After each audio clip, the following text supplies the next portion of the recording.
What do you owe yourself? Wow, that is actually a really deep question, Cody. I owe myself a pat on the back, dude, and a huge hug. Why? I've been through a lot, man. You know, I'm in my 40s, and I've had some really high highs, and I've had some deep, deep, dark lows. It all kind of started with my childhood. Tell me more, man.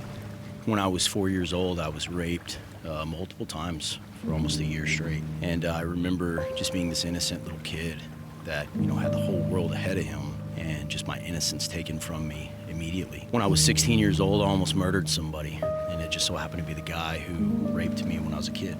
And I met up with a guy that I knew could find me a gun, and I had made up my mind that I was gonna murder him for what he did to me when I was a child. And I just remember pulling up my vehicle behind his. I reached down into the passenger seat to grab the gun, and dude, my life changed forever in that moment. It was like I was like in this vision or this dream, and I looked across this grass. Dude, this is so crazy. And I was sitting on a porch, and I looked down, dude, and I had tattoos covering my arms and my hands.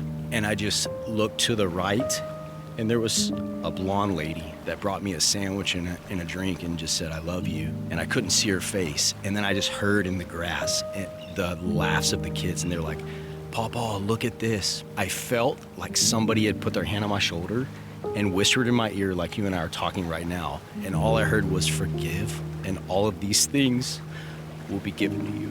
And dude, all of a sudden it was like I woke up, and I just remember dropping the gun, and I thought, now's my time. And I faced my demon, and I got in his face, and I looked at him and I said, "You know who I am, don't you?" And he couldn't even say yes. He couldn't look me in the eye. He was looking down, and I said, "I want you to know that I came here to shoot you in the head today. I came here to murder you, but instead I choose to forgive you."